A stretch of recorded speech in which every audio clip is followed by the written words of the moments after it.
Good morning friends, ভিডিওটা শুরু করলাম সানডে মর্নিং থেকে। তো আফটারনুনে বানিয়েছিলাম তোমার লাঞ্চে চিংড়ি মাছের মালাইকারি, আর রাতে বানিয়েছিলাম আরেকটা খুব সুন্দর ডিনার। তো সেটা তোমাদের সাথে শেয়ার করব। চিংড়ি মাছের মালাইকারি তো অনেকবারই তোমাদের সাথে শেয়ার করেছি। আসলে সেদিন ঝড় হয়েছিল, ঝড়ে আমাদের নারকেল গাছ আছে তো বাড়িতে, সেই নারকেল পড়েছিল, সেই নারকেল দিয়ে চিংড়ি মাছের মালাইকারি করেছি। ওই নারকেলের দুধ বের করে যেটা করে, এটা আদা পেঁয়াজ রসুন দেয় না, আমি দিইনি। যেটা দই দিয়ে করি সেটা আদা পেঁয়াজ রসুন সব কিছু দিয়ে করি। রায়ন দুটোই ভালো খায়, চিংড়ি মাছের মালাইকারি। তা ওর বাবাও বললো এটা করতে, তাই এটা করলাম।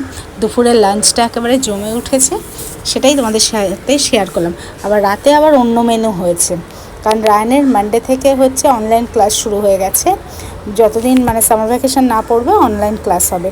তো এটা করেছিলাম পিস রাইস, স্ম্যাশ পটেটো, আর তন্দুরি চিকেন, আর বয়েলড বিনস, অনিয়ন। এগুলো খেতে দুর্দান্ত হয়। এই খাবারটা আমরা সবাই খুব লাইক করি।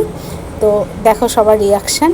আর আমরা না রাতে ল্যাপটপে ওই যে ভ্রমণের যে ভিডিওগুলো হয়, বিশেষ করে শিবাজি, সেই ভিডিও দেখতে দেখতে খাই, আর ওনার থেকে অনেক এক্সপিরিয়েন্স গ্যাদার করি।